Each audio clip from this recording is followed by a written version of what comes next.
a star just detonated with the fury of 100 normal supernova. This is a superluminous supernova, the most extreme stellar explosion the universe has to offer. These cosmic beacons shine with a brilliance that defies our textbooks, outshining entire galaxies and challenging everything we know about how stars die.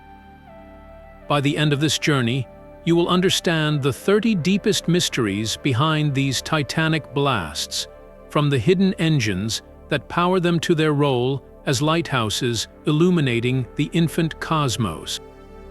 What force can make a star explode so violently, and what does its light reveal about the dawn of time itself? What does it feel like to witness a mystery that rewrites the rules of physics? The sheer scale of the light demands an engine of almost unimaginable power. This is our first and most fundamental mystery. What force can possibly unleash such fury? The leading suspects are cosmic engines of extreme physics, and the prime candidate is called a magnetar. Picture the collapsed core of a giant star, a neutron star, but spinning hundreds of times per second and wrapped in a magnetic field trillions of times stronger than Earth's. This is a cosmic dynamo of staggering intensity.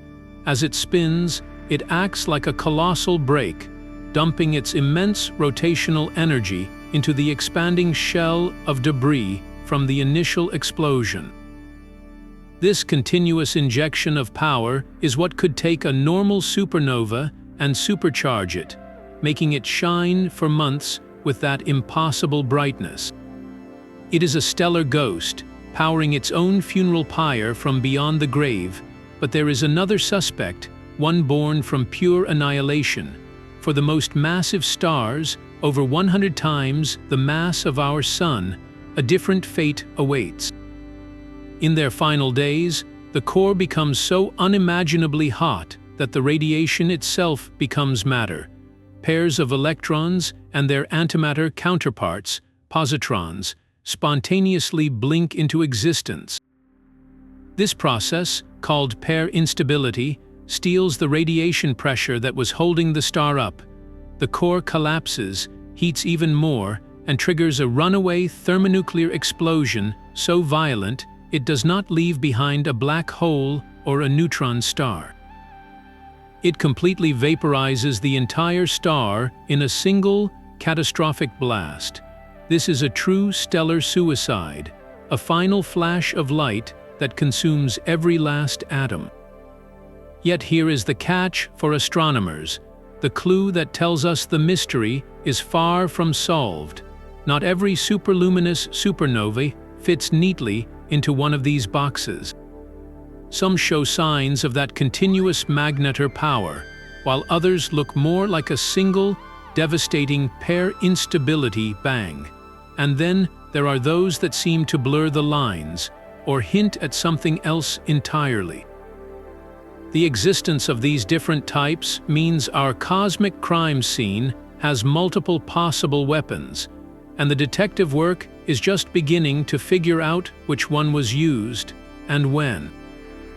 But to understand the explosion, we must first know what exploded. This is our second great mystery, the progenitor problem. What kind of star has to die to create such a spectacle? We are searching for a cosmic fingerprint left behind before the blast, a single point of light in a galaxy far, far away. The leading theory points to Titans. Stars born with masses dozens, even hundreds of times greater than our Sun, and crucially, stars born poor in metals. In astronomy, metals mean any element heavier than hydrogen and helium. A metal-poor star is a purer, more primitive object, and it burns its nuclear fuel with a ferocious intensity that leads to a violent end. We find these potential progenitors in small, faint dwarf galaxies, places where star formation has been simple and slow, preserving that ancient chemical recipe. The hunt involves scouring archives of telescope images, looking at the exact spot where a superluminous supernova later appeared, hoping to see the star that once was. It is a needle in a haystack search across the universe, and so far, it has mostly turned up empty. This absence is a clue in itself. It suggests the progenitor stars might be so intrinsically faint before their death, or so short-lived, that they evade our telescopes. Which leads to a staggering possibility. Could some of these explosions be the final acts of the very first stars? Population 3 stars, the mythical pioneers forged from the pure hydrogen and helium of the Big Bang. No one has ever seen one. They would have been monstrous in size and brief in life, ending in colossal explosions that seeded the universe with its first heavy elements. Witnessing the death of a first-generation star would be like finding the fossil of the very first creature to walk on land. It is a direct window into the cosmic dawn. Yet there are even more exotic possibilities on the table.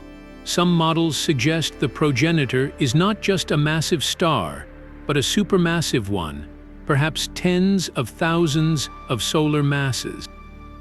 Such a behemoth might not explode in a traditional sense at all, but instead undergo a direct collapse into a black hole, with the surrounding material erupting in light as it falls in. This is why identifying a single, definitive progenitor star is the holy grail for astronomers studying these events. One clear before and after image would tell us not just how the star died, but what it was in life, settling a debate that stretches back to the earliest moments of cosmic history. The light from these explosions carries a chemical confession. When astronomers split that brilliant light into a rainbow spectrum, they can read the signatures of the elements present in the expanding debris. And here they found a clue so strange, it defines an entire class of these events. Most superluminous supernovae show almost no hydrogen in their light. This is our third mystery, the hydrogen deficiency enigma, and it is deeply puzzling. Think of a massive star like an onion. Its outer layers are a vast, thick envelope of pristine hydrogen, the fuel it was born with. When such a star explodes, that hydrogen should be blasted outward, painting its signature brightly across the spectrum. Yet for these hydrogen-poor superluminous supernova, that signature is missing. It is as if the star was stripped naked before it died. So where did all that hydrogen go? One theory points to the star's own ferocious winds. A truly massive, metal-poor star burns at a terrifying pace, radiating energy so intensely that its own light pushes its outer layers away in a relentless stellar gale. Over its short, violent life, it could literally blow away its entire hydrogen envelope, exposing the deeper, heavier layers of helium, carbon, and oxygen before the final collapse. Another, more dramatic possibility involves a binary partner. Imagine two stars in a close, lethal dance. The doomed star could have its outer hydrogen layers slowly torn away by the gravity of its companion, siphoned off over millions of years until only the dense, stripped core remains, primed for a strange and brilliant detonation. This creates a major fork in the road of our investigation, because not all superluminous supernovae are hydrogen-poor. There is a second major class, the interacting superluminous supernova, where the spectrum is flooded with hydrogen. Here, the leading theory is that the exploding star is not stripped at all. Instead, its blast wave slams into a vast shell of hydrogen-rich material it ejected in earlier, calmer episodes, like a tsunami hitting a seawall.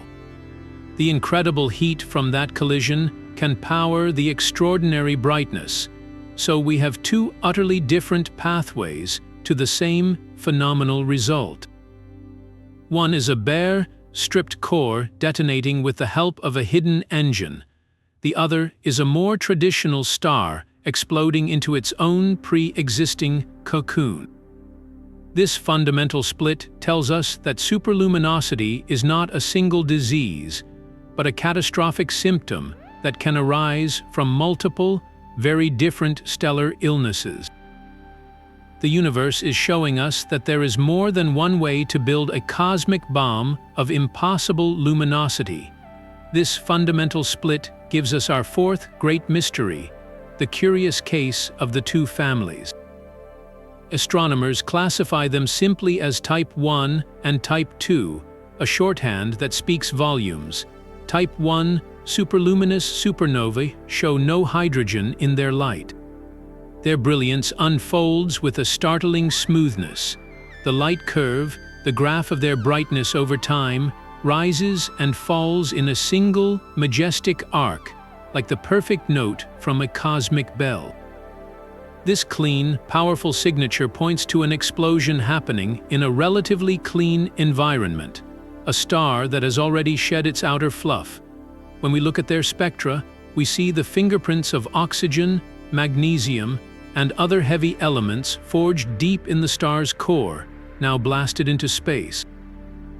It is the aftermath of a clean bomb blast in an empty room, where the light comes primarily from the radioactive decay of elements created in the explosion itself, or perhaps from that hidden central engine, the magnetar, pumping energy steadily into the debris.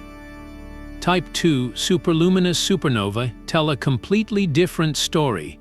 Their light is rich with hydrogen, and their light curves are anything but smooth. They are jagged, bumpy, and unpredictable.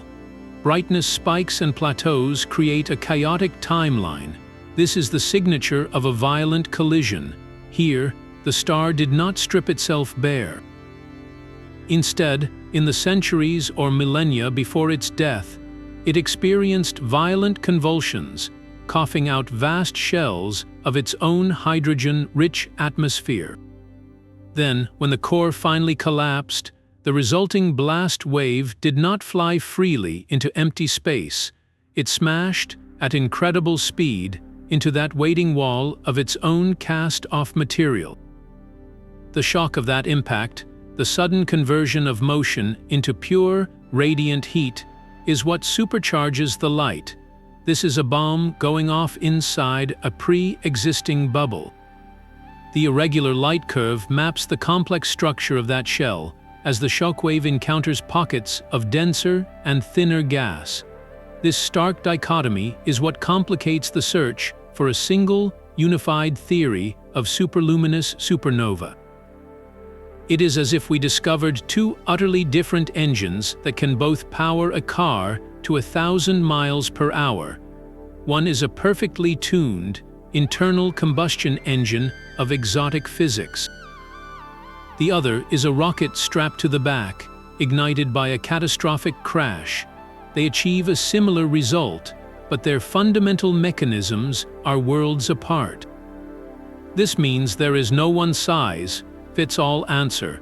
The universe is employing at least two distinct recipes for cosmic catastrophe, and our job is to understand the ingredients and instructions for each. This realization forces astronomers to be detectives who must first determine which crime scene they are looking at before they can even begin to identify the weapon. This chemical poverty of their host galaxies is not a coincidence. It is a crucial clue.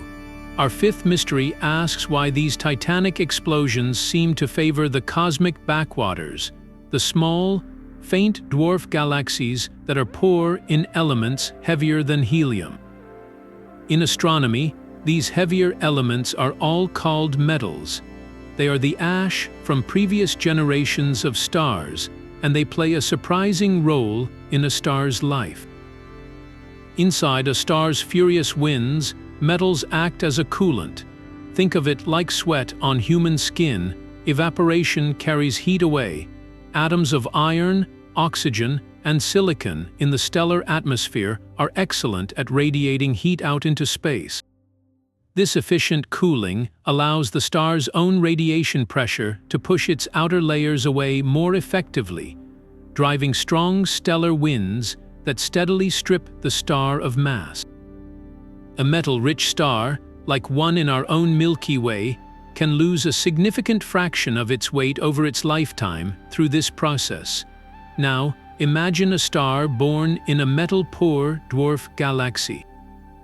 Its atmosphere contains far fewer of these heavy, cooling elements. Its winds are much weaker, less efficient at carrying mass away. This star holds onto its bulk. It remains monstrously massive right up to its final moments, and mass is the key ingredient for a superluminous supernova. Whether the engine is a magnetar or pair instability, both require a colossal stellar core that can only form inside a truly heavyweight star. So, the low metallicity environment acts as a stellar nursery for giants, preserving the raw fuel needed for the ultimate explosion. But is this a strict law, or just a strong tendency? Almost all superluminous supernovae have been found in these small, metal-poor galaxies, making the correlation overwhelming. Yet, the universe loves an exception. A handful of these brilliant events have been spotted in larger, more metal-rich galaxies like our own. This is the critical wrinkle in the mystery. It tells us that while low metallicity is the perfect recipe, it might not be the only one. Perhaps in richer environments, other rare factors can align, like an unusually rapid stellar rotation or a specific binary interaction, to forge a progenitor capable of the same spectacular end. The preference for metal-poor galaxies, therefore, points us to the most likely breeding ground for these stellar monsters. It suggests we are witnessing the final acts of a type of star that is increasingly rare in the modern, metal-enriched universe. They are relics of an earlier, more primitive cosmic era, making each detection not just a spectacular explosion, but a glimpse into the conditions of the ancient cosmos. The brilliance of these events is not a fleeting flash, but a lingering cosmic fever. This is the sixth mystery, the light curve timescale puzzle. A typical supernova might blaze at peak brightness for a few weeks before fading into obscurity. A superluminous supernova, however, can dominate its corner of the sky for many months, sometimes even longer than a year. This extraordinary duration is a critical clue pointing directly to the hidden engine. Think of it as the difference between a firecracker and a bonfire that is constantly fed with new logs. A pair instability explosion is that single, catastrophic firecracker, albeit on a stellar scale. It is one unimaginably powerful pulse of light and heat. The debris expands and cools, and the light fades in a predictable way, primarily from the radioactive decay of nickel forged in the blast. While immense, its light curve should follow a relatively clean rise and fall. A magnetar engine, however, is that constantly fed bonfire. The spinning, magnetic corpse at the center acts like a battery, steadily dumping energy into the expanding shell of gas for months on end. This continuous power supply can keep the supernovae shining brightly long after a normal explosion would have dimmed. So astronomers use the light curve as a forensic stopwatch. By meticulously measuring how quickly the light rises to its peak and, more importantly, how slowly it decays, they can estimate how much energy was injected and for how long. A long, smooth, bright tail strongly hints at that persistent central engine, but the plot, as always, thickens. Some light curves refuse to follow a smooth arc.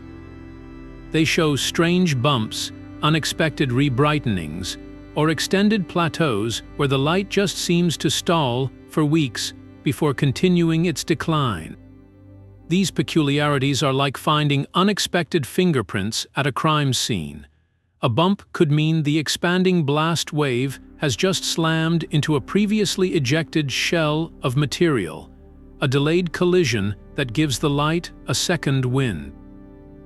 A plateau might indicate a change in how the central engine is transferring its energy, or perhaps the debris is becoming transparent in a patchy, uneven way.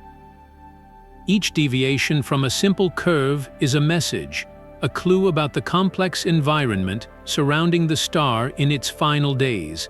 It tells a story of mass loss, of stellar convulsions, of a circumstellar landscape far more intricate than we assume. The timescale is not just a measure of brightness, it is a narrative timeline of the catastrophe, written in light for those who know how to read it. The spectrum of a superluminous supernova is its chemical confession, but some of the lines in that confession are written in a language we do not yet understand. This is our seventh mystery, the spectral riddle of the unidentified lines. When astronomers spread the brilliant light of these explosions into a rainbow and look for the dark absorption lines or bright emission spikes that fingerprint specific elements, they find the expected suspects.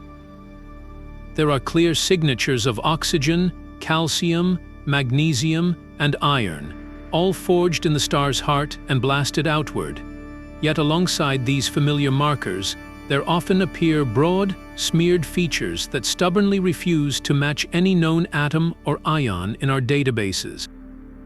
It is like listening to a symphony and hearing perfectly played violins and cellos, but also a strange, haunting instrument whose notes you cannot place. These unidentified features are a direct signal that the conditions inside this expanding fireball are unlike anything we can recreate on Earth. So what could they be? One possibility is exotic states of matter.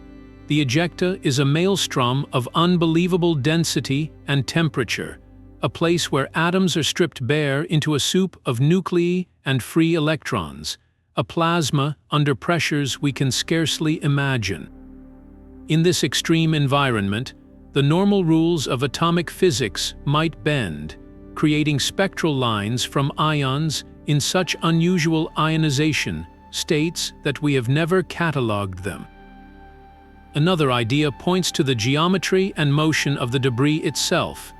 If the explosion is not perfectly spherical, if vast clumps of material are moving at different speeds and in different directions, the clean, sharp lines from individual elements can become blurred and blended into these broad, unrecognizable bands.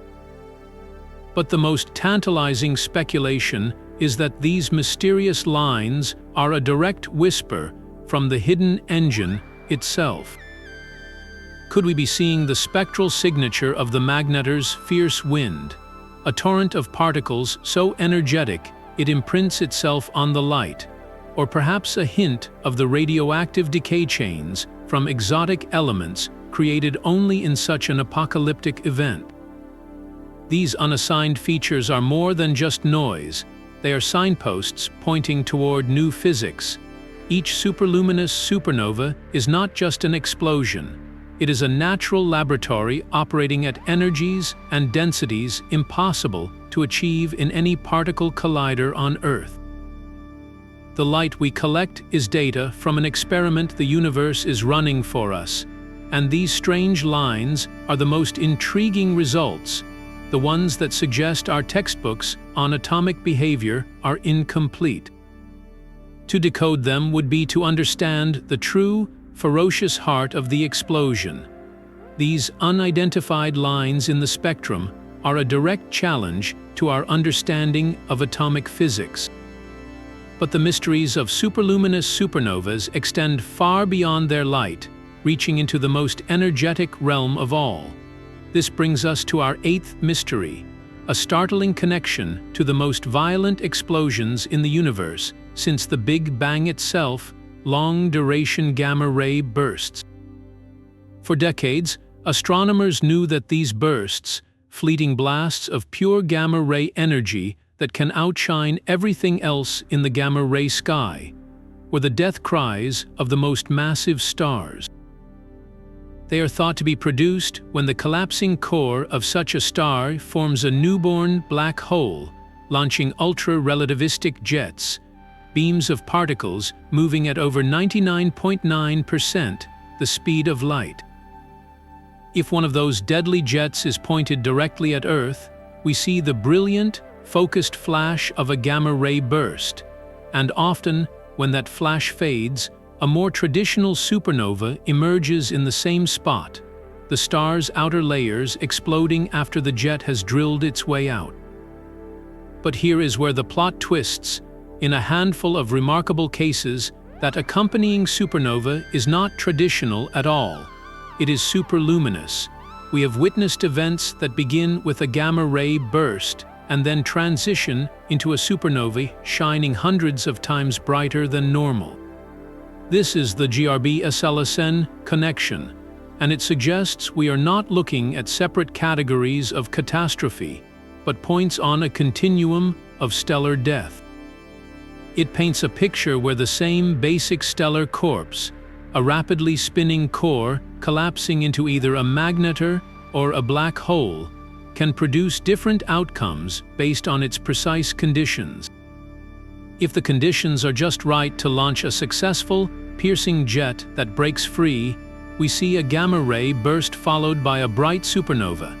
If the jet is choked or struggles to escape, or if the energy is distributed more spherically by a powerful magnetar wind, we might get a superluminous supernova without the initial gamma-ray flash. This leads to a profound and unsettling question. Could every single superluminous supernova we see actually be a gamma-ray burst happening in another galaxy, but where we are not looking down the barrel of the jet?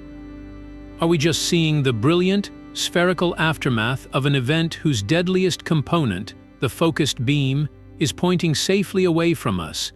In this off-axis model, we are cosmic bystanders, witnessing the glorious, omnidirectional fireball of a stellar explosion whose true, focused fury is directed elsewhere. It is a compelling idea, but the evidence is mixed. Some superluminous supernovae show no signs of the high-energy emission or afterglow we would expect even from an off-axis jet. Others seem to require the continuous power of a central magnetar, an engine that could exist with or without a jet. So the universe appears to be offering us a menu of apocalyptic endings. At one end, a star dies producing a gamma-ray burst and a bright supernova. In the middle, it might produce a superluminous supernova with some jet-like features. At the other end, it produces a pure, engine-driven superluminous supernova with no jet at all. They may all be cousins, born from similar stellar progenitors with rapidly rotating cores, but their final acts are directed by the precise details of the collapse. This connection blurs the lines between the known categories of stellar death, forcing us to see them not as isolated monsters, but as members of a single, terrifying family. The sheer mass required for these explosions shatters a fundamental cosmic rule. This is our ninth mystery, the Super-Chandrasekhar implication. In our own solar neighborhood, white dwarf stars, the fading embers of sun-like stars, are held up by a quantum mechanical force called electron degeneracy pressure. There is a strict upper limit to how much mass this force can support, calculated by the astrophysicist Subramanian Chandrasekhar. It is about 1.4 times the mass of our Sun. Any white dwarf pushed beyond this Chandrasekhar limit will collapse, often triggering a supernova. That number, 1.4, is a cornerstone of stellar physics. Now, consider the progenitor of a pair instability, superluminous supernova. We are not talking about a star's total mass, but the mass of its core alone. For this runaway thermonuclear explosion to occur, the stellar core must weigh between 40 and over 100 solar masses. It is a number so vast, it defies everyday comprehension. This core is dozens of times heavier than the entire Chandrasekhar limit. It exists in a realm of physics where the normal rules of support completely break down. Inside such a monstrous core, the temperatures soar to billions of degrees. The radiation itself, in the form of ultra-energetic gamma rays, becomes so packed with energy that it spontaneously transforms into matter. Pairs of electrons and their antimatter twins, positrons, blink into existence from pure light. This is the pair instability process, and it is a stellar theft. That radiation pressure was the very force holding the star's core up against its own immense gravity.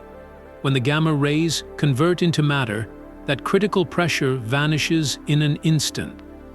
The core, now unsupported, begins to collapse under its own weight.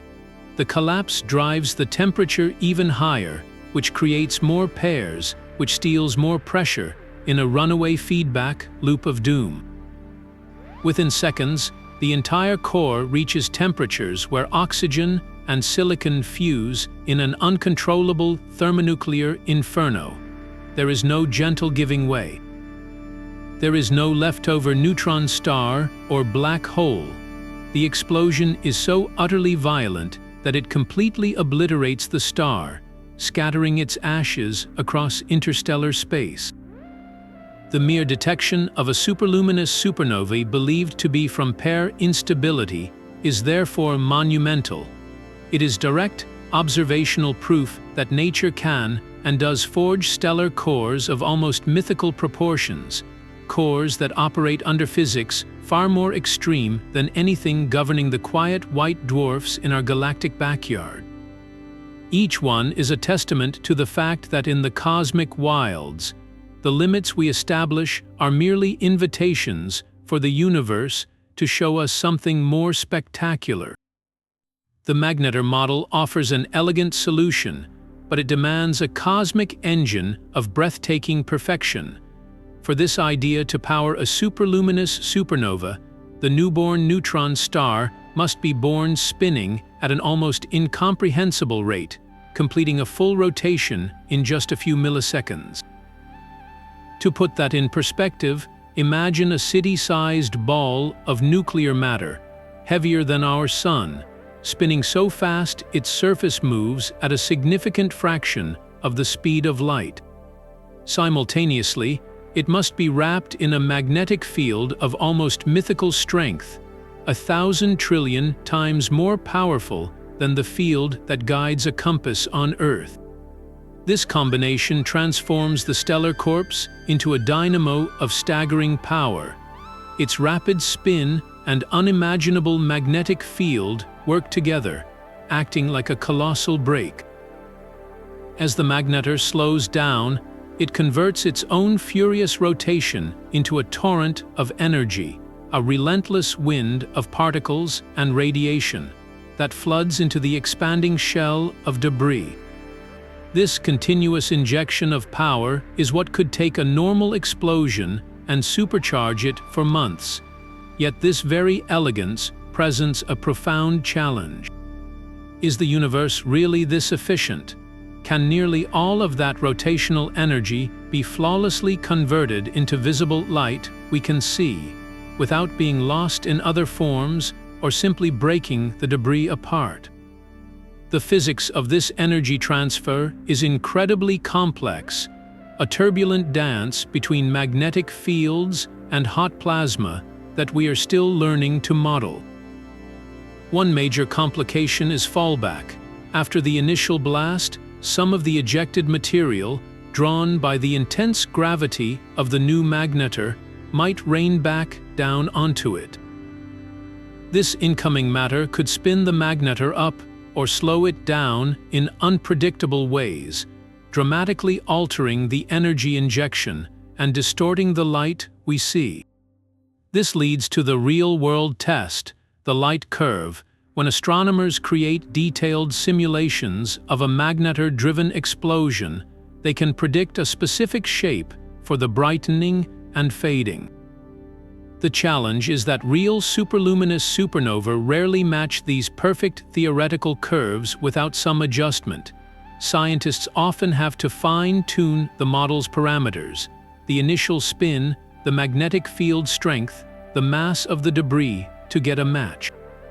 This necessity for tuning keeps the magnetar theory firmly in the category of promising, but not yet proven. It is a compelling suspect with a strong motive and means, but we are still searching for the smoking gun, that one observed event whose light curve perfectly and uniquely fingerprints a spinning magnetar at its heart, without any need for adjustments. The hunt for that perfect match continues, a delicate balancing act between a beautiful theory and the messy, complicated reality of a dying star.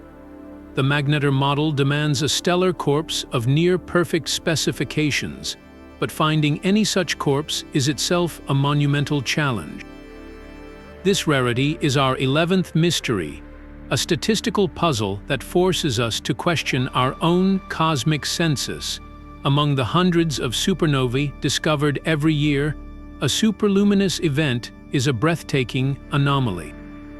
Current estimates suggest they may represent as few as 1 in every 1,000, or even 1 in 10,000 stellar explosions. Their brilliance is matched only by their scarcity. This profound rareness is a deafening clue. It tells us that the pathway to creating a superluminous supernova is not just extreme, it is a cosmic tightrope walk requiring a perfect and unlikely alignment of stellar properties. The progenitor star must be exceptionally massive, likely metal-poor, and possibly rapidly rotating. Its core collapse must forge either a perfectly tuned magnetar or cross the precise mass threshold for pair instability. It is a recipe with vanishingly few ingredients in the universe's pantry. Yet, astronomers are now confronting a critical question: is this rarity absolute, or is it partly an illusion created by how we look at the sky? This is the problem of detection bias. For most of astronomical history, we monitored the bright, nearby galaxies we could see easily. Superluminous supernova, however, seem to prefer those small, faint dwarf galaxies that are difficult to study in detail. If they occur more frequently in these overlooked cosmic backwaters, we would naturally have missed a significant number. Our search was biased toward the galaxies we watched most closely, potentially painting an incomplete picture of their true cosmic frequency.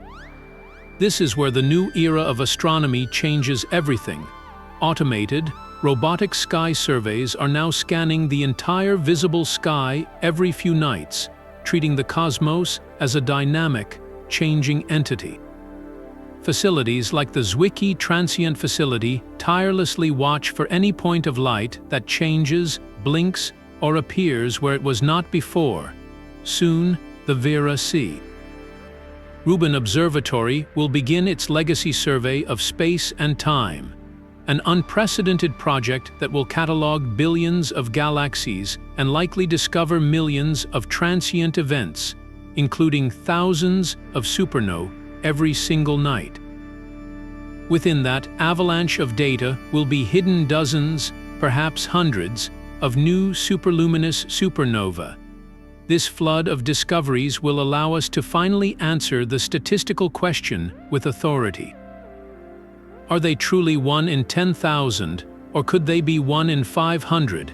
Each new detection, especially from those faint, distant galaxies we previously ignored, refines our understanding of their birthplace. Their rarity, once precisely measured, becomes a powerful diagnostic tool. If they remain exceedingly rare even after our searches become truly comprehensive, it will confirm that the conditions to create them are among the most exclusive in the universe. If we find them to be more common than we thought, it will force a dramatic rewrite of our models for stellar evolution in the early universe. Their scarcity is not just a footnote, it is the signature of a stellar recipe so demanding that few stars in the history of the cosmos have ever managed to follow it to its cataclysmic end. Their profound rarity makes each detection a precious event, but it also grants them a unique power that transcends their own cataclysm. These explosions are not just ends, they are cosmic lighthouses. This is our 12th mystery, the role of superluminous supernovae as cosmic distance record holders. Their sheer, staggering intrinsic brightness means they can pierce the veil of time and space like few other objects. We have witnessed these stellar detonations at redshifts so immense the light has been traveling for over 10 billion years, corresponding to a time when the universe itself was less than 4 billion years old, a mere toddler in cosmic terms. One of the most distant confirmed examples is known as SN 1000 plus 216. Its light began its journey to us when the cosmos was only about 3 billion years old. To put that in perspective, our own solar system would not even exist for another 5 billion years. At such distances, even entire galaxies fade into near invisibility, but the flash of a single dying star, amplified to superluminous fury, burns through the intervening eons. This transforms them from mere explosions into invaluable scientific probes. They become natural flashlights, momentarily illuminating the conditions of the early universe in a way that is profoundly different from the other great beacons of the deep cosmos, quasars. A quasar is the brilliant, active core of a galaxy, powered by a supermassive black hole feasting on gas for millions of years. Its light is a continuous, powerful glare that comes from a single, monstrous engine. A superluminous supernova, by contrast, is a transient, catastrophic event happening within a single star. Its light comes from the star's own composition and the physics of its death. This distinction is crucial.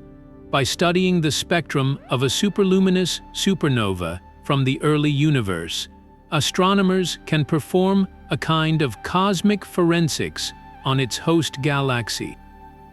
The light carries a fingerprint of the chemical elements present in that star, telling us about the metal content or chemical enrichment of that galaxy when it was young. Was it still pristine, or had it already been seeded with heavy elements from earlier generations of stars? Furthermore, the mere fact that such a massive, short-lived star existed tells us about the pace of star formation in that era.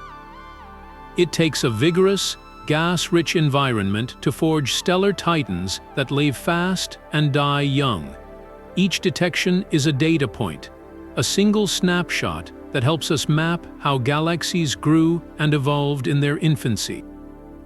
They act as natural experiments scattered across cosmic time, allowing us to compare the deaths of stars in the ancient universe with those happening today, searching for changes in the fundamental rules of stellar life and death. In this role, they are more than just mysteries, they are tools, using their own violent ends to illuminate the dawn of everything. Their light can pierce billions of years, but the home of a superluminous supernova is almost always a cosmic underdog. This is the 13th mystery, the host galaxy conundrum. We have seen that these brilliant explosions show a powerful preference for small, faint, irregular dwarf galaxies, places that are chemically poor and architecturally simple. It is a startling paradox. The most luminous stellar death in the universe consistently erupts from the dimmest, most unassuming neighborhoods. Why would the ultimate cosmic fireworks show happen in the quietest village and not the bustling galactic metropolis? The answer lies in the primitive nature of these dwarf galaxies. They are cosmic relics, places where star formation has been slow and sporadic. Because fewer generations of stars have lived and died here, their gas clouds are not polluted with heavy elements, the ash of previous stellar furnaces. This low metallicity, as we have discussed, is the perfect recipe for forging massive stars. A star born in such a pristine environment does not lose mass easily through strong stellar winds. It can hold onto its bulk, growing to the monstrous sizes required for a superluminous end. But there is more to the story than just chemistry. The environment itself may be a trigger. Dwarf galaxies are often sites of intense, but brief, bursts of star formation. A sudden influx of gas or a galactic collision can trigger the rapid birth of an entire generation of stars. In this stellar baby boom, the sheer density of star formation increases the odds that a few true titans will be born, the kind of stars destined for a spectacular death. The low gravity of a dwarf galaxy might also play a crucial role. In a massive spiral like the Milky Way, the strong gravitational pull and crowded stellar environment can disrupt star-forming clouds or tear binary systems apart. In a dwarf galaxy, with its gentle gravitational field, a massive star can form and evolve in relative isolation and stability. It is allowed to grow to its full, terrifying potential without outside interference, like a single, mighty oak given space in an open field instead of a dense forest. So the host galaxy is not just a random backdrop, it is the essential nursery, providing the specific conditions, the pure fuel, the quiet space, and sometimes the sudden push needed to create a stellar monster. The conundrum forces us to see the explosion and its home as a single system. The brilliant flash is the final, logical product of a galaxy that has preserved the ancient, extreme recipes of the early universe. When we find one of these supernovae, we are not just locating a catastrophe, we are pinpointing a living fossil, a pocket of the cosmos where time has stood still, allowing the physics of the dawn to play out once more. A perfectly spherical explosion is a beautiful idea, but nature rarely builds anything so simple. This brings us to our 14th mystery, the search for asymmetry and the subtle clues hidden in polarized light. For normal supernova, astronomers have a clever tool to peer into the geometry of the blast. They don't just measure the brightness of the light, they measure its polarization. Think of light as a wave vibrating in all directions perpendicular to its path. When that light scatters off particles in the expanding debris, if the debris cloud is not a perfect sphere, it can become polarized, meaning the waves become preferentially aligned in one direction. It is like sunlight glinting off the surface of a lake. The reflected light is polarized horizontally. By catching this subtle signature in the light of a supernova, scientists can map the hidden shape of the explosion. A spherical blast shows no polarization. A cigar-shaped or disc-like explosion, or one with a jet punching through it, reveals a clear polarized signal. For superluminous supernova, this measurement could be revolutionary. Detecting strong polarization would be a smoking gun for extreme asymmetry. It would point directly to a jet-driven engine, powerfully linking these events to their gamma-ray burst cousins. It could also indicate a central engine, like a magnetar, whose fierce winds are channeled by magnetic fields into a preferred direction, distorting the expanding shell. So far, the results are deeply puzzling. Efforts to measure polarization in these brilliant events have largely come up empty. The light, as best we can tell, appears remarkably unpolarized. This suggests something startling: the explosions might be far more spherical than we ever imagined. How could an event of such violence be so symmetrical? One possibility is that the energy injection from a central magnetar is so efficient and uniform that it smooths out any initial asymmetries, inflating the debris like a perfectly round balloon. Another is that we are simply not looking with enough sensitivity. the polarization signal might be very faint, buried in the overwhelming glare of the light itself, requiring instruments and techniques we have only just begun to develop. This absence of evidence is a mystery in its own right. Are we witnessing a new class of explosion that truly defies the chaotic, jet-filled deaths of other massive stars? Or are we, like an observer squinting at a distant sculpture, missing the subtle contours that would reveal its true, twisted form? The answer lies in the next generation of telescopes and polarimeters, instruments designed to catch the faintest whisper of alignment in the light of these cosmic beacons, seeking the hidden shape within the blinding glare. The shape of the explosion remains hidden, but there are other forms of light that should be shouting at us from the wreckage. Yet when we listen, we hear a profound and telling silence. This is our 15th mystery, the radio and X-ray quiet that surrounds most of these brilliant events. For other cosmic cataclysms, the aftermath is a riot of high-energy signals. A gamma-ray burst, for instance, leaves a long-lasting afterglow across the electromagnetic spectrum. As its jet plows into the surrounding interstellar gas at nearly the speed of light, it creates a series of powerful shocks. These shocks accelerate particles to incredible energies, generating a bright chorus of radio waves and X-rays that can linger for weeks or months, a clear sign of violent interaction. We naturally expected the same from superluminous supernovae. Their staggering energy output should be lighting up the neighborhood in every wavelength. But when astronomers point radio telescopes and X-ray observatories like Chandra at these explosions, most of them return only a faint whisper or nothing at all. This silence is a clue as deafening as any signal. It tells us that the immediate environment around the dying star is remarkably clean. There is no dense cocoon of recently ejected gas for the blast wave to slam into and create those secondary shocks. This observation powerfully rules out one of the leading models for the Type II hydrogen-rich events, at least in its simplest form. If the supernova's light were primarily powered by a collision with a massive, pre-existing shell of material, that collision should absolutely produce a bright radio and X-ray signature as the shock plows through.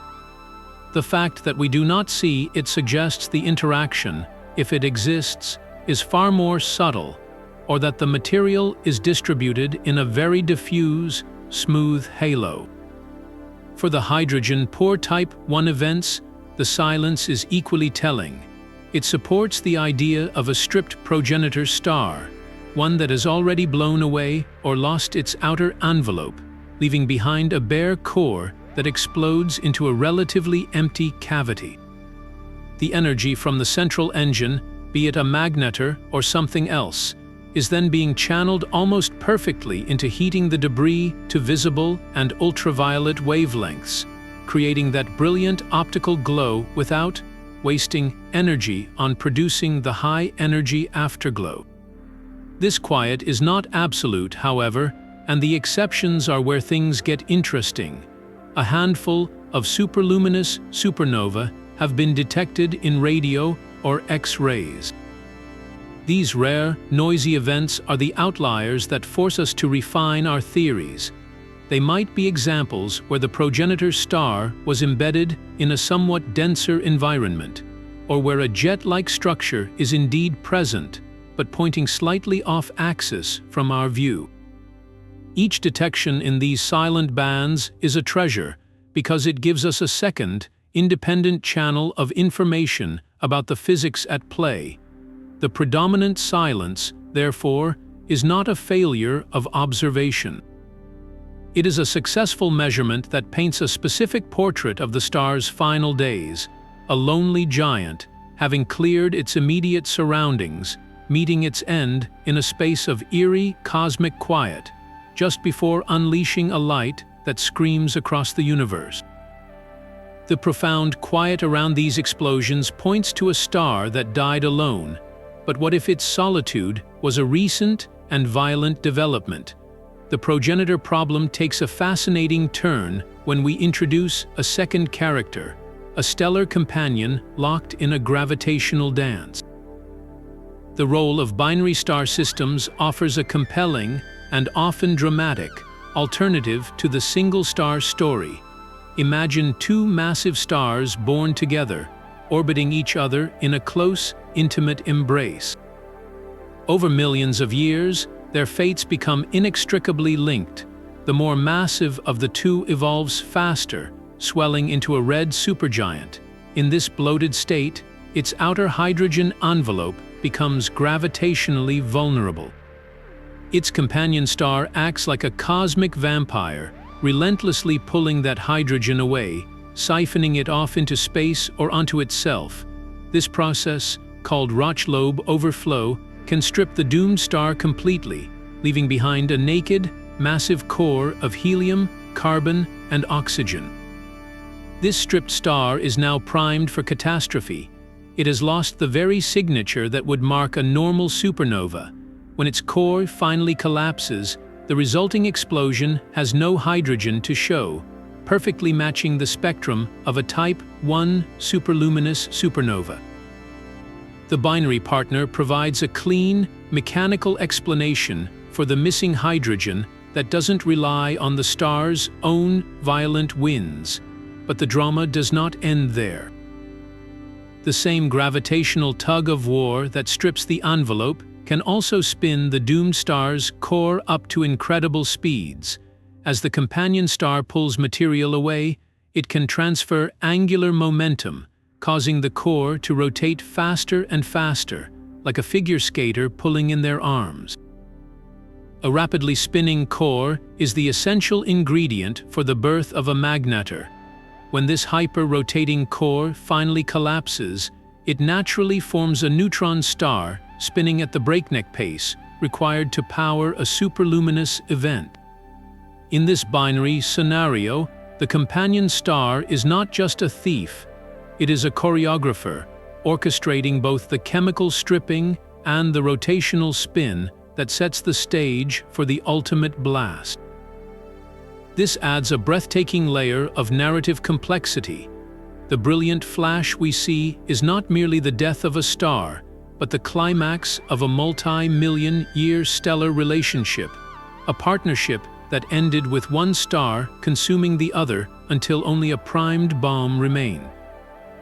The binary model elegantly solves several puzzles at once, but it also raises new questions. What happens to the companion star after the explosion? Is it blasted away, left orbiting a magnetar, or does it too meet a violent end? The presence of a binary partner would leave subtle imprints on the environment, clues we are only now learning to look for in the fading glow of these cosmic beacons. The heart of a dying star forges the elements that will light its own funeral. In a typical core collapse supernova, the primary source of the brilliant light we see is not the explosion's initial fireball, but a slower, more insistent process. Deep within the ejected debris, a specific radioactive isotope is created in the fury of the blast, nickel-56. As this unstable nickel decays first into cobalt-56 and then into stable iron, it releases a flood of gamma rays. These gamma rays heat the expanding cloud from within, keeping it glowing brightly for weeks. This radioactive decay engine is the reliable power source behind most supernovae we see in our own cosmic neighborhood. To understand the scale of a superluminous event, we can ask a simple, staggering question. How much nickel would it take? For a normal supernova to reach peak brightness, it needs to synthesize roughly 1/10 the mass of our Sun in nickel-56. To power something hundreds of times brighter, the math points to a number that defies belief. We are talking about several solar masses of pure nickel.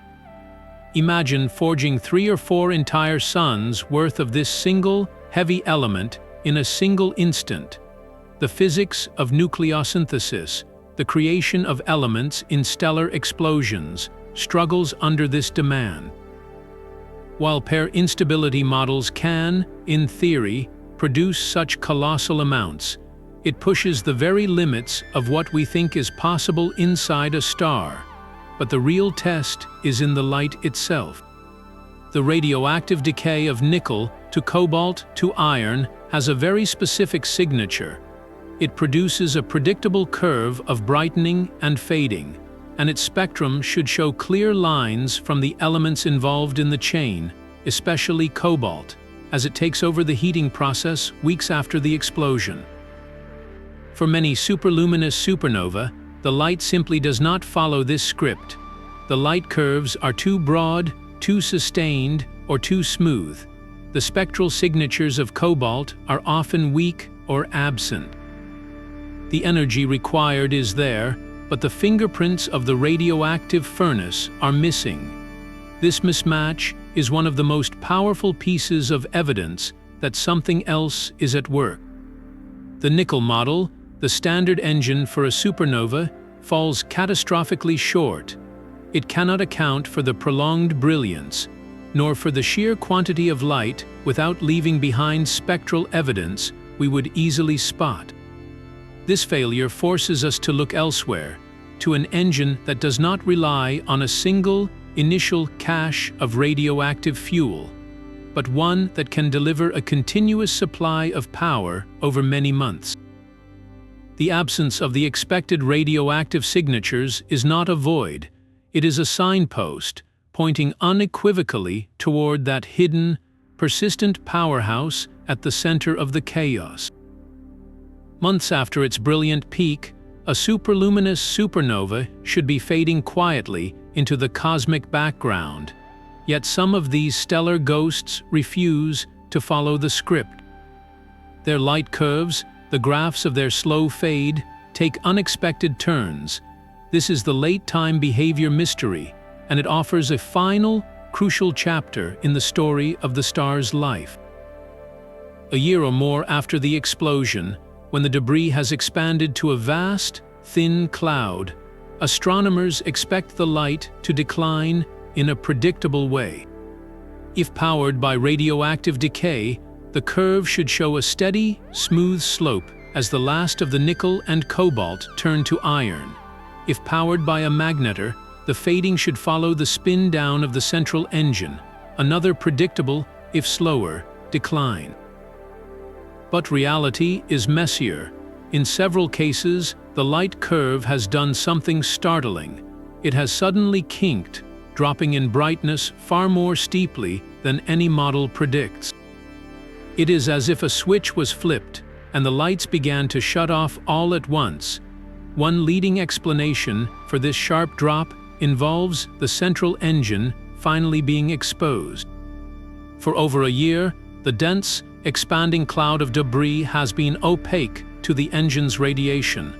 The magnetar's furious wind, or the heat from the center, has been absorbed and re-radiated by the ejecta, creating the sustained glow we see. But as the cloud expands, it eventually becomes transparent.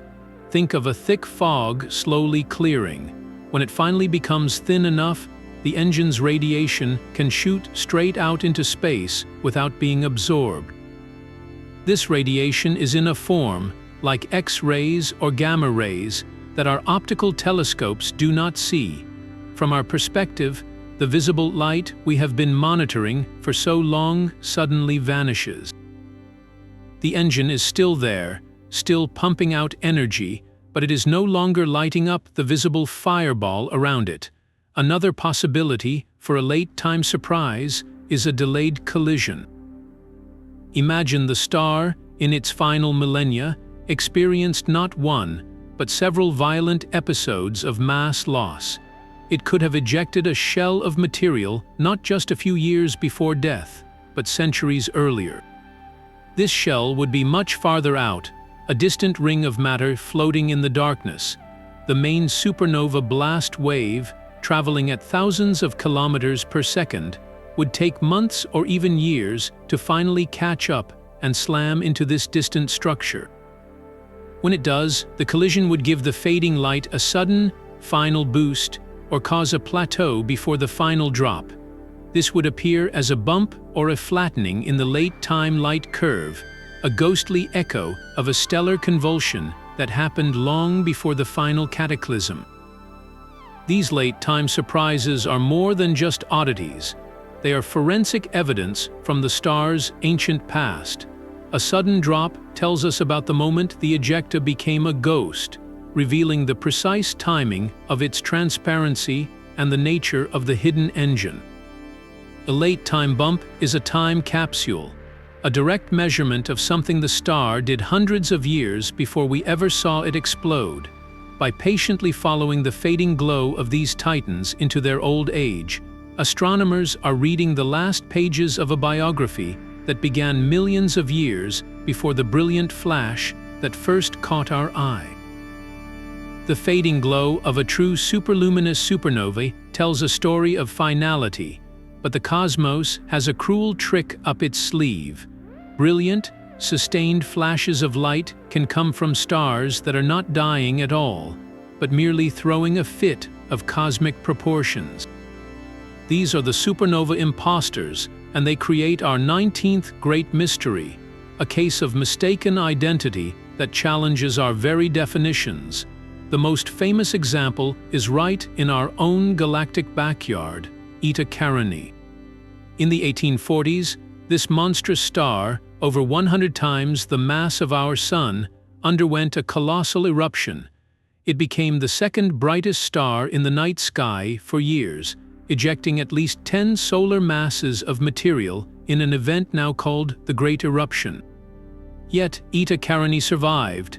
It was not a supernova, but a hypergiant star in a state of extreme instability, a luminous blue variable. These stars sit on the knife edge of existence, so massive and luminous that their own radiation pressure battles their gravity to a near standstill. They periodically shudder and convulse, blowing off enormous shells of their outer layers in eruptions that can outshine entire galaxies. From a distance and with limited data, the light curve of such an eruption can look hauntingly similar to a true superluminous supernova. It rises to a brilliant peak and lingers. The key difference is in the aftermath. A true supernova fades as the debris expands and cools, eventually revealing the absence of the progenitor star. An imposter event, after its brilliant flash, slowly settles back down. The star, though wounded and transformed, remains. It is a stellar temper tantrum, not a death. This distinction becomes a nightmare for astronomers studying distant galaxies. When a brilliant new point of light appears in a far-off dwarf galaxy, the initial classification often relies on that early light curve and a single spectrum. There have been several cases, like the event known as SN 2009 IP, where an object was initially heralded as a potential superluminous supernova, only for continued observations to reveal the star still there, dimming but alive, forcing a dramatic reclassification. The challenge is immense. Without years of follow-up observations to confirm the star's ultimate fate, the line remains blurred. This forces a profound philosophical question. When we see a brilliant flash in the deep cosmos, are we witnessing a true ending, or merely a violent chapter in a still unfolding life? The existence of imposters means our census of these extreme events is inherently uncertain. Every candidate must be watched patiently to see if the star vanishes or stubbornly persists. It is a reminder that the universe is not just a place of births and deaths, but of spectacular, non-fatal upheavals, where the most brilliant performance might just be an intermission. The line between a brilliant supernova and a silent black hole may be thinner than we think. A superluminous supernova could be the explosive birth announcement of one of the universe's most enigmatic objects. This is our 20th mystery, the connection to black hole formation, a final act of stellar death so violent it blurs the distinction between explosion and implosion. For the most massive stars, the core collapse might not result in a neutron star or a pair instability detonation. Instead, the core's gravity could be so overwhelming that it collapses directly into a black hole, a point of infinite density from which not even light can escape. In this scenario, the brilliant flash we see would not be the star's outer layers rebounding off a hard neutron star core, but something far more complex and violent, a fallback supernova. Imagine the initial collapse triggers a shockwave that blasts the star's outer envelope into space, but the force of that explosion is not quite enough to win against the black hole's newborn gravity. A significant fraction of that ejected material, perhaps several solar masses worth, stalls, turns around, and begins to rain back down onto the black hole in a reverse cosmic waterfall. As this material plummets toward the event horizon, it is compressed and heated to billions of degrees, converting its immense gravitational potential energy into a torrent of radiation. This ongoing accretion, this feast of falling star stuff, could act as a second-stage engine, pumping energy into the remaining debris and powering the extraordinary luminosity we observe for months. In this model, the superluminous supernova is not powered by a spinning magnetar or a thermonuclear runaway, but by the guttural roar of a black hole being born and immediately gorging itself on the corpse of its parent star. It is a stellar death that creates a monster, and the monster's first meal is so spectacular it outshines galaxies. This theoretical pathway offers a direct portal. If true, we are not just watching a star die, we are witnessing the violent, luminous childbirth of a black hole, a process normally shrouded in darkness. The light curve of such an event would have distinct signatures, a possible sharp peak followed by a sustained glow from the accretion flow. Distinguishing this from a magnetar-powered event is a monumental challenge, as both can produce similarly long, bright light curves. The key may lie in the very late-time behavior or in high-energy signatures, subtle clues in how the light finally fades as the last of the fallback material is consumed and the black hole falls silent. Each superluminous supernova, therefore, could be one of three things: the funeral pyre of a star completely destroyed, the brilliant beacon of a spinning magnetar, or the spectacular first breath of a newborn black hole. The light we see is the same, but the monster hiding in the heart of that light could be utterly different. The debris from these explosions is more than just ash, it is the raw material for future worlds. Every supernova is a chemical factory, forging elements in its heart and scattering them into the galactic void. This is our 21st mystery, and it asks a profound question about cosmic evolution. Do superluminous supernovae play a disproportionate role as the universe's master alchemists? Given their staggering energy, they should be forges of extreme physics, capable of creating unique isotopes or unusual abundances of elements that a normal supernova cannot. The process of nucleosynthesis, the building of heavier atoms from lighter ones, operates under different rules when temperatures reach billions of degrees and densities defy imagination. In a pair instability blast, the entire star is vaporized, meaning every atom forged in its core and in the explosion itself is ejected into space. This could produce vast quantities of specific elements. Some models predict they are prolific producers of elements like calcium, titanium, and certain isotopes of iron. There is even speculation that the rapid neutron capture process, which creates the heaviest elements like gold and platinum, could be supercharged in the turbulent aftermath of such a blast, especially if a magnetar's fierce wind is present to flood the environment with neutrons. The test of this theory lies in the spectra we collect. When astronomers analyze the light, they are taking a direct census of the elements present in the expanding cloud. Do the observed chemical signatures match the theoretical predictions? So far, the results are a complex puzzle. Some superluminous supernovae do show exceptionally strong lines of oxygen, magnesium, and calcium, suggesting they are indeed prodigious producers of these mid-weight elements. Others, however, show puzzlingly weak signatures of iron group elements, which is strange given the expected energy. This mismatch is a clue that the nucleosynthesis process might be truncated or altered in ways we do not yet understand. Perhaps the explosion happens so quickly that some fusion chains do not have time to complete, or maybe the continuous energy from a magnetar engine alters the radioactive decay pathways of newly formed atoms. Each spectrum is a chemical fingerprint of the conditions inside the blast, a snapshot of physics at the absolute limit. If these events are indeed rare, as we believe, then each one must be incredibly efficient at seeding its host galaxy with newly forged material.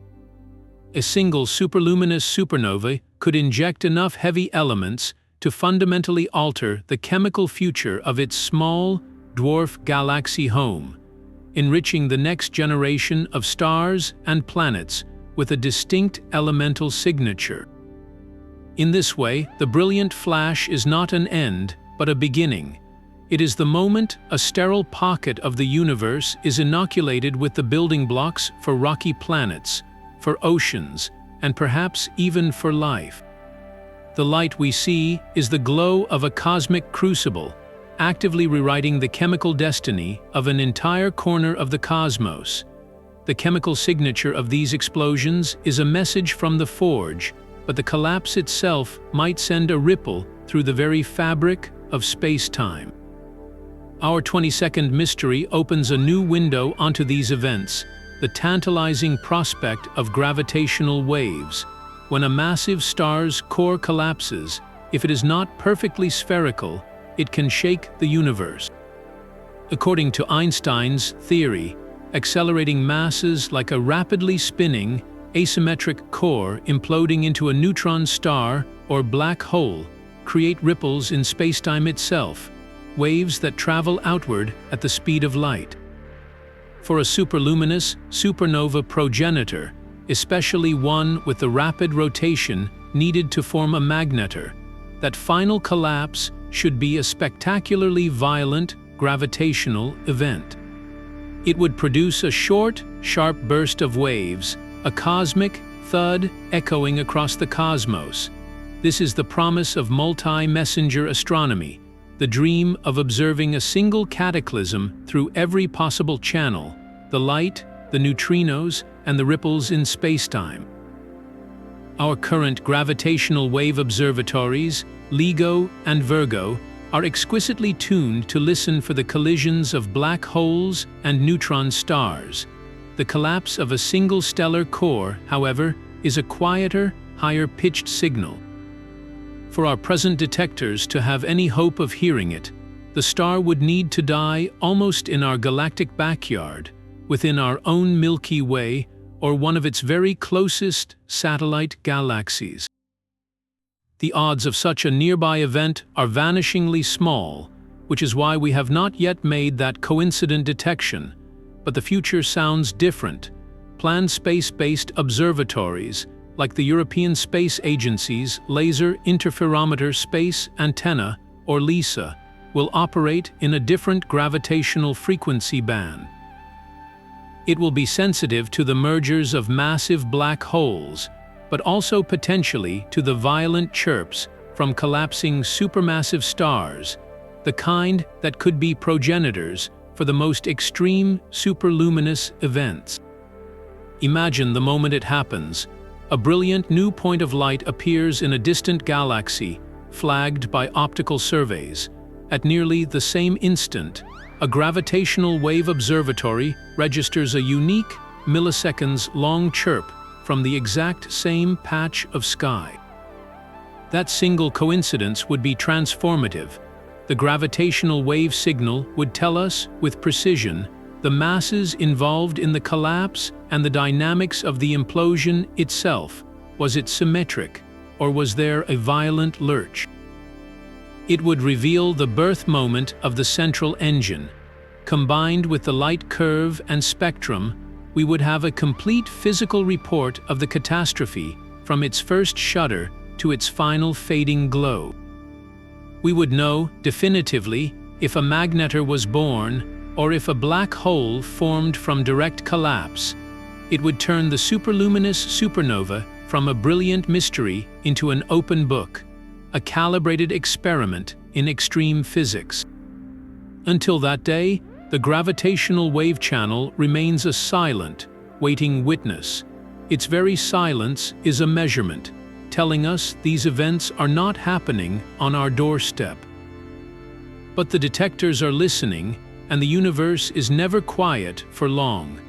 The next great flash could be the one that not only lights up the sky, but makes the cosmos itself ring like a bell.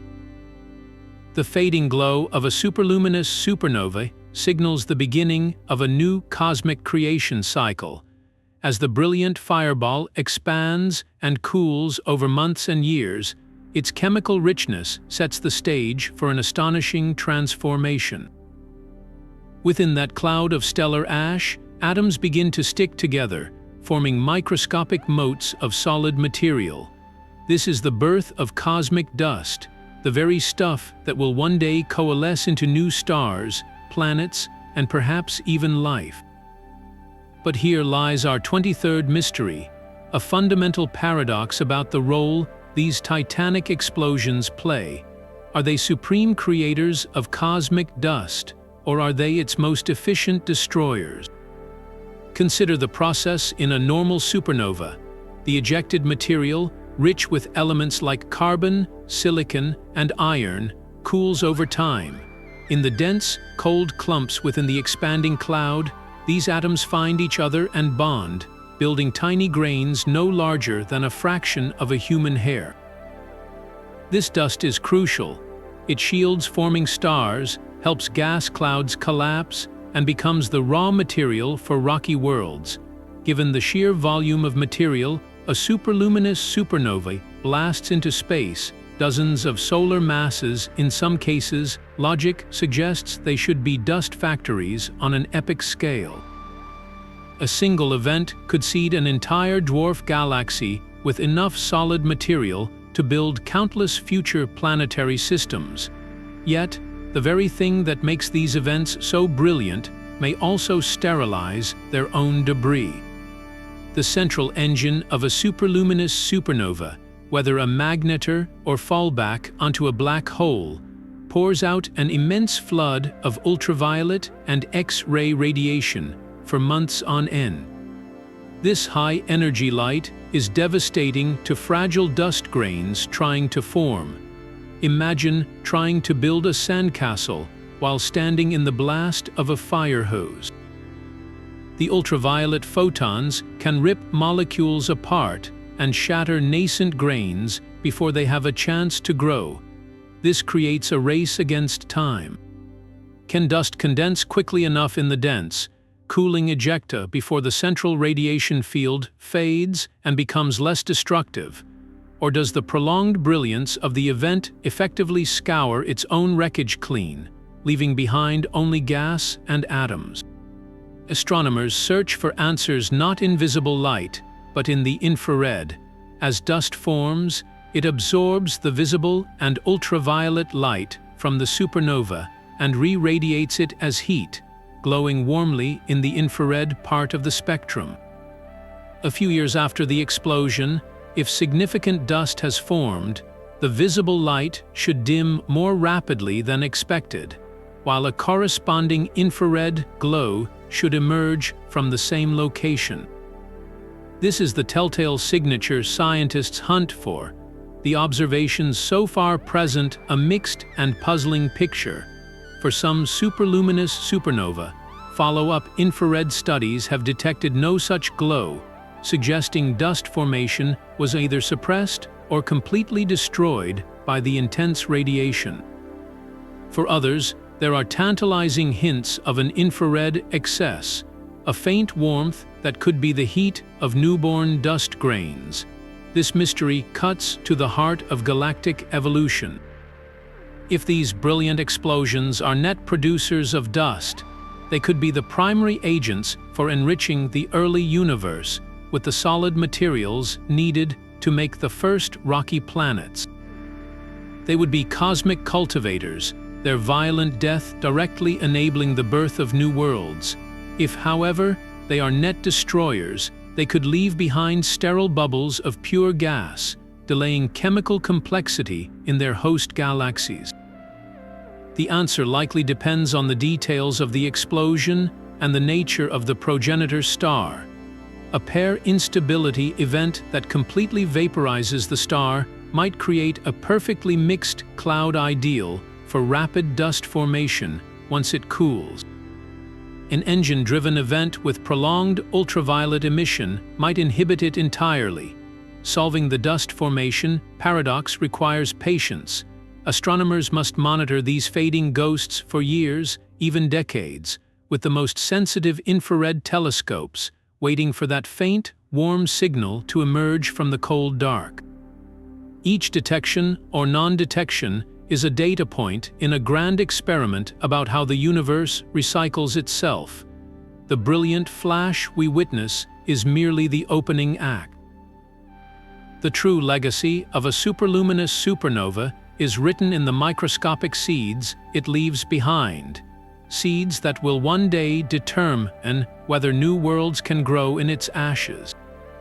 The brilliant dust they leave behind seeds the future, but to understand their true cosmic significance, we must journey back to the beginning.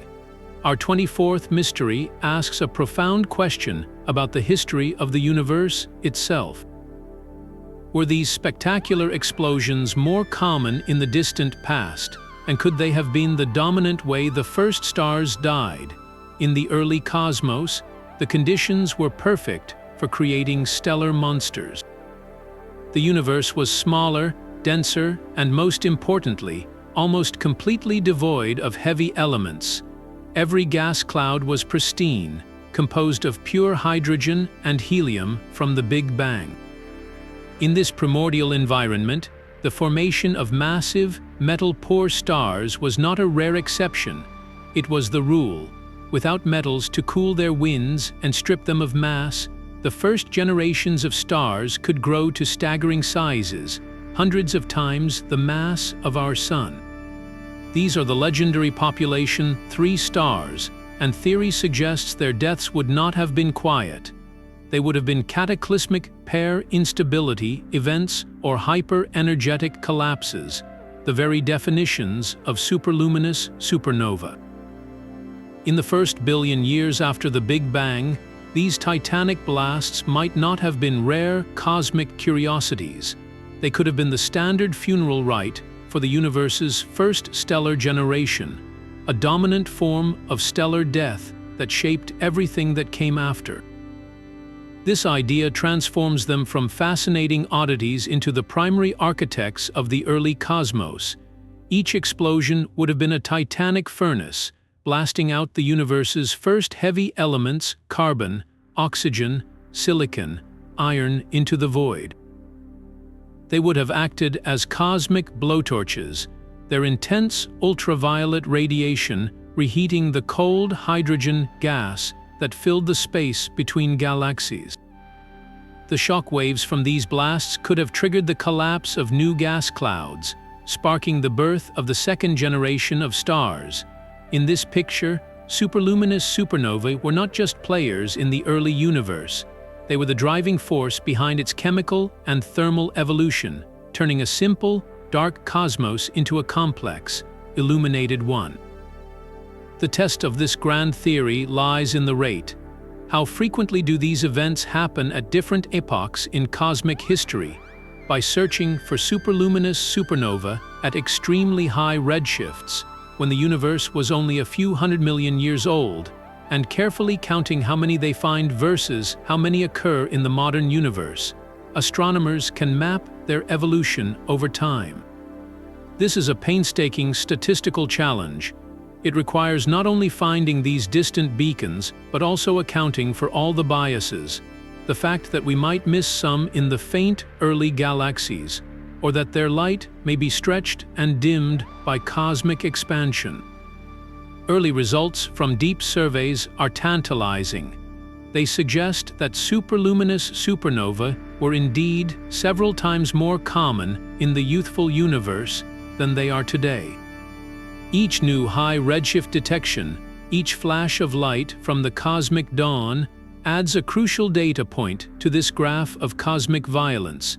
If the trend holds, it will confirm a breathtaking narrative.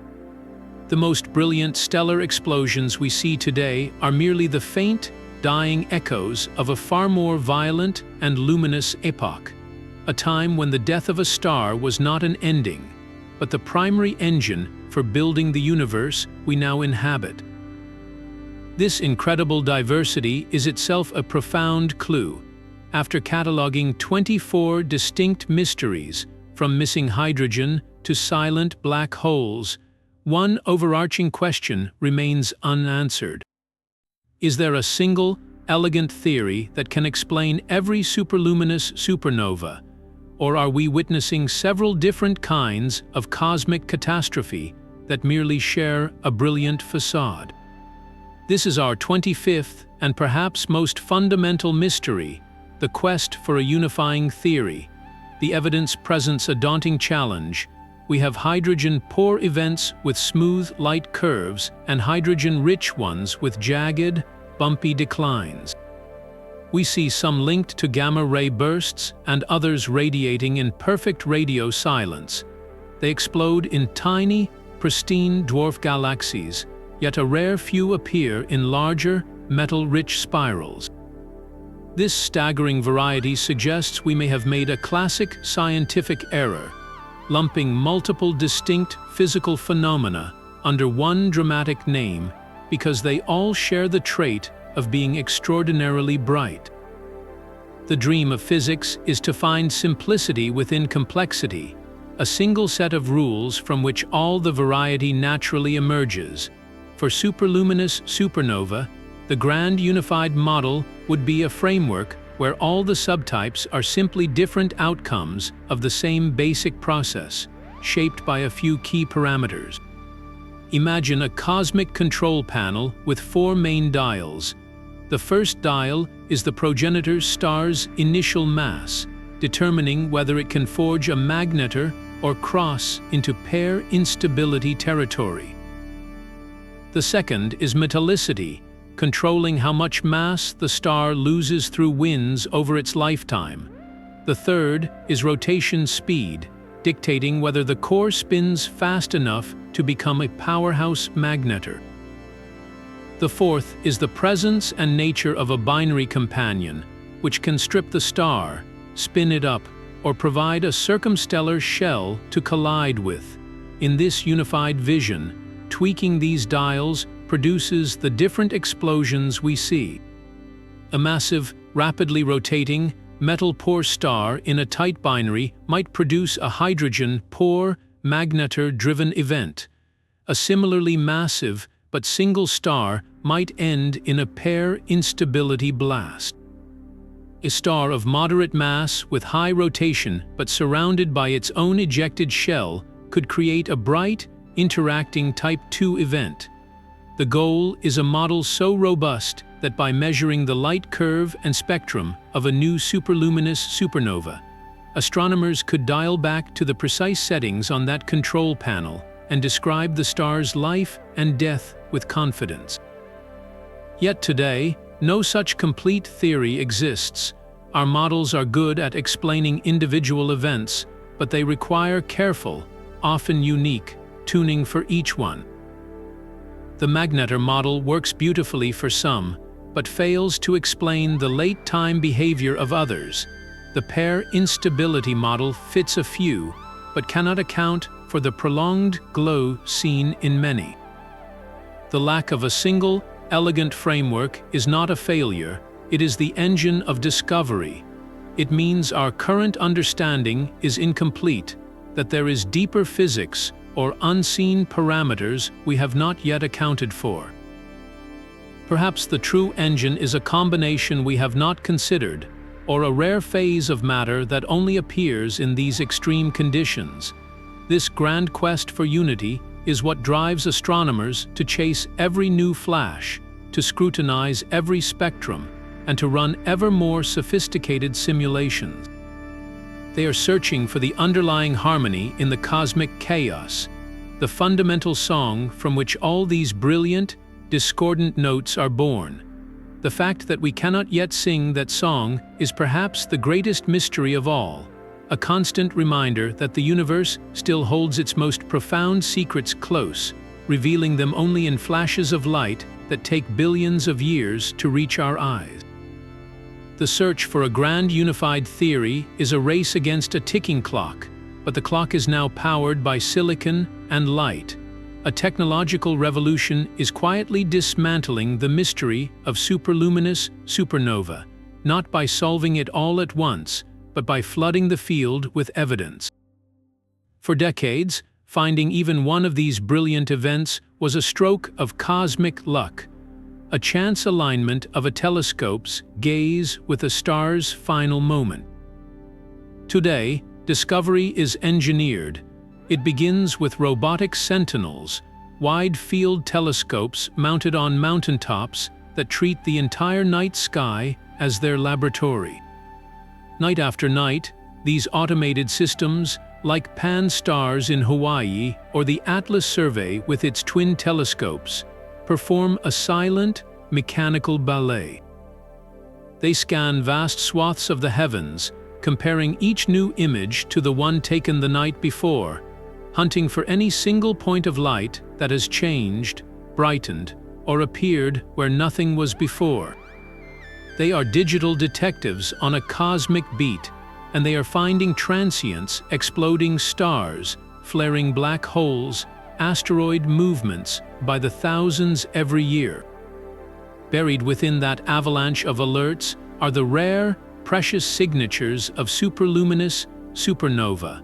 But a new point of light is only the beginning of the story. The true breakthrough lies in what happens next, within minutes or hours of that automated alert.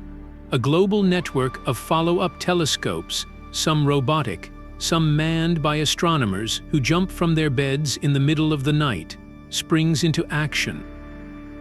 They swing toward the new coordinates to capture the target's spectrum, splitting its light into a rainbow that reveals its chemical identity. This rapid response spectroscopy is the critical link. It instantly separates a potential superluminous supernova from a mere asteroid or a variable star, confirming its nature while it is still brightening, capturing its evolution in real time. This combination, the wide-field discovery engine coupled with rapid, targeted follow-up, has transformed the field from a study of individual curiosities into a rigorous science of populations. We are no longer just marveling at a single spectacular explosion. We are building a census. Each new detection is a data point on a graph, allowing scientists to ask statistical questions with real authority. How common are they really? What is the full range of their brightness and duration? How do their properties correlate with the type of host galaxy they appear in? This shift is profound. It moves us from asking, "What is this strange thing?" to asking, "What do all these strange things tell us about the rules of the universe?" And the revolution is about to accelerate beyond imagination. The imminent dawn of the Vera C.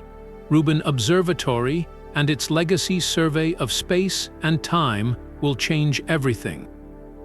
This facility will not scan the sky nightly. It will capture the entire visible southern sky every 3 nights with a camera the size of a small car. Over a decade, it will catalog billions of galaxies and detect millions of transient events. It is predicted to find not dozens, but thousands of superluminous supernova. This incoming tidal wave of data will be so vast, it will require artificial intelligence to sift through the alerts, identifying the most promising candidates for human study. We are entering a golden age where these once mythical events will become almost routine discoveries. This abundance is the key that will finally unlock the patterns. With thousands of examples, the subtle differences between subclasses will come into sharp focus. The rare outliers that challenge our models will become more frequent, forcing new theories. We will see them explode at every cosmic epoch, building a definitive history of their role across time. The mystery of superluminous supernova is being solved not by a single brilliant insight, but by the relentless, patient accumulation of light, captured 1 pixel at a time by a new generation of silicon eyes staring into the eternal dark. This flood of data from robotic telescopes creates a new challenge, one that silicon alone cannot solve. There is simply too much sky and too many candidate flashes for professional astronomers to inspect personally. The solution has come from an unexpected and deeply human source, a global army of volunteers with nothing more than curiosity and a home computer. This is the 27th mystery, or perhaps the 27th solution, the profound contribution of citizen science. Platforms like Zooniverse have transformed cosmic detective work into a collaborative public endeavor. They present volunteers with real images from telescopes, asking a simple question: does this patch of sky look different? Is there a new point of light where none existed before? By sifting through millions of image comparisons, these dedicated amateurs perform a task at which the human brain still excels: pattern recognition, filtering out the noise to flag the most promising supernova candidates, including those rare, brilliant superluminous events. This is not busy work. It is the essential first triage in a vast cosmic emergency room.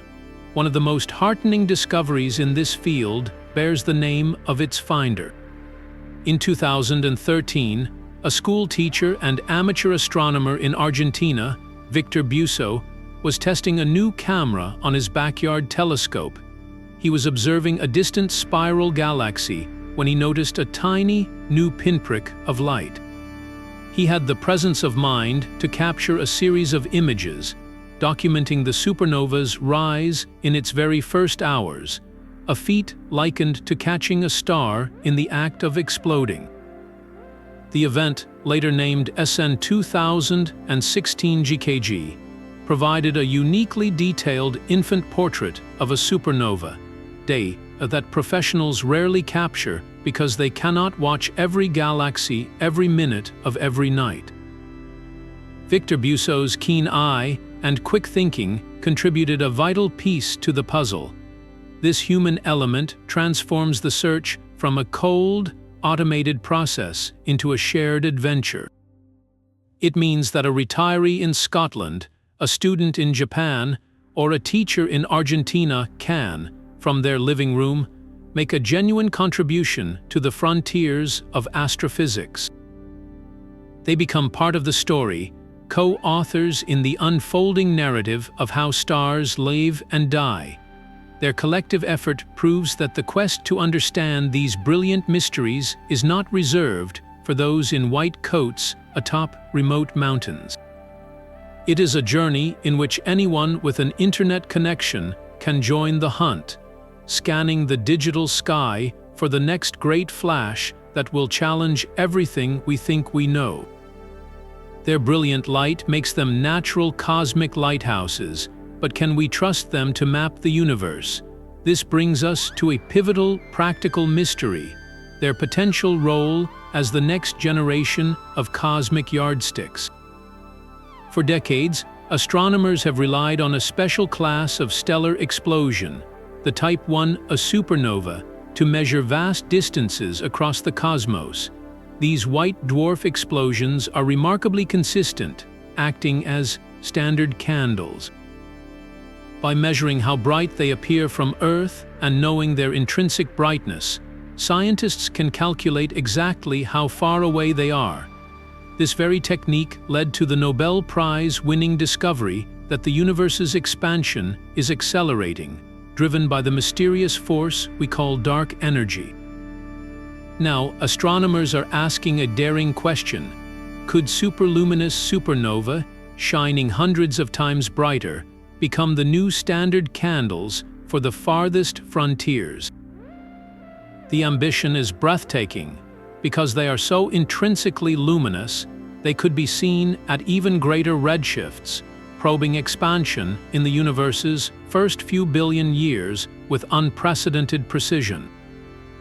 This would offer a powerful, independent check on our measurements of dark energy and the Hubble constant, the rate of the universe's expansion. But there is a monumental catch. The very word, standard, is the problem. Type 1, a supernova, are remarkably uniform because they all come from the same type of star, a white dwarf pushed to the same critical mass. Superluminous supernova, as we have seen, are a riotous zoo of different explosions with different engines. A magnetar-powered event and a pair instability blast may have similar peak brightness, but their underlying physics and light curve shapes are worlds apart. Using them as a standard candle would be like trying to measure distance with every kind of light bulb imaginable, from a flickering candle to a stadium floodlight, without knowing which is which. The diversity that makes them so fascinating is the very thing that makes them treacherous as measuring tools. Yet, within the chaos, patterns are emerging. For certain subclasses, particularly some of the hydrogen-poor events, astronomers have found a promising correlation. It appears that the width of the light curve, how long it takes to rise and fall, is linked to its peak intrinsic brightness. A broader, slower evolving explosion tends to be intrinsically brighter. This brighter-slower relation is reminiscent of the correlation used to standardize Type 1, a supernova. If this correlation holds true and can be precisely calibrated, it could turn a specific type of superluminous supernova into a reliable distance indicator. The challenge is immense. It requires collecting a large, pristine sample of these events at known distances, using other methods to pin down their true luminosity, and then meticulously mapping the relationship between light curve shape and peak brightness. Any hidden variables, like subtle differences in metallicity or rotation, could introduce scatter and ruin the precision. The quest is akin to searching for a perfectly shaped shell on a beach of infinite variety. Finding enough identical ones to trust seems impossible, but if we can identify a specific, reproducible pattern in their growth rings, we can use them. If perfected, the payoff would revolutionize cosmology. We could measure the universe's expansion rate at epochs currently inaccessible, tracing the tug-of-war between dark energy and gravity across 90% of cosmic time. Each brilliant flash would become more than a mystery. It would be a precise mark on the cosmic ruler, helping us measure the very fabric of space itself. The light that blinds us with questions today might one day become the beacon that guides us to the answers. The very extremity of these explosions forces us to ask a dangerous question. What if the star itself was never made of ordinary matter? This is our 29th mystery, a journey into the most speculative realm of all, where superluminous supernova could signal the death of something entirely exotic. Beyond the established astrophysical models of magnetars and pair instability, there exist fringe but fascinating hypotheses that venture into the unknown frontiers of particle physics and cosmology. One such idea proposes the collapse of a boson star. Imagine an object not made of atoms, but of a cloud of hypothetical particles known as bosons, candidates for the mysterious substance we call dark matter. Such a star would be invisible, a ghostly sphere of pure dark matter bound by its own gravity. Theoretical models suggest that if a boson star grew too massive or became unstable, it could collapse in a cataclysmic release of energy, converting its entire mass into a burst of radiation and ordinary particles. The resulting flash would be a supernova in appearance, but one born from the death of an object we have never seen and barely understand. An even more startling possibility involves a normal star acting as a trap. Picture a massive star with a dense core of accumulated dark matter particles at its center, gathered over its lifetime. If certain types of dark matter particles are their own antimatter counterparts, they could annihilate upon contact. A chain reaction of such annihilations in the star's core could unleash an energy dump so sudden and violent it would tear the star apart from the inside out, producing an explosion of staggering luminosity. These ideas are, by any measure, highly unlikely compared to the astrophysical models we have been discussing. There is no direct evidence for boson stars, and the properties of dark matter remain one of the greatest puzzles in science. Yet, the mere fact that such radical explanations are even contemplated speaks volumes about the nature of superluminous supernova. Their observed power is so immense, so challenging to explain with standard stellar physics, that they actively push us to question the fundamental ingredients of the universe itself. They become a laboratory not just for astrophysics, but for particle cosmology. Each new detection that strains our existing models is a quiet invitation to wonder if we are seeing not just the death of a star, but the signature of something far stranger hiding in the dark. Considering these exotic alternatives is not about endorsing them, but about recognizing the profound challenge these cosmic beacons present. They shine with a light so brilliant it illuminates not only distant galaxies, but also the outermost edges of our own understanding. Every exotic possibility, from boson stars to dark matter annihilation, underscores a single, profound truth. The final and perhaps most hopeful mystery is not about the explosions themselves, but about our own future in unraveling them. The path to solving these 30 enigmas is now illuminated by a new generation of tools, a technological synergy that will turn brilliant flashes into detailed blueprints. The James Webb Space Telescope, with its infrared eye, is already peering into the heart of the mystery. It can hunt for the faint, cool glow of potential progenitor stars in nearby galaxies, finally giving us a clear before and after picture. More remarkably, it can dissect the light of superluminous supernova from the cosmic dawn, analyzing their chemistry in exquisite detail to read the exact composition of the universe's first stellar generations. On the ground, the Vera C. Rubin Observatory will soon begin its monumental scan, finding these events not by the dozen, but by the thousands, building the statistical sample needed to map their true diversity and evolution across cosmic time. And listening in the silence of space, next-generation gravitational wave observatories may one day hear the distinctive thud of a collapsing hypermassive core, providing a soundtrack to the brilliant light.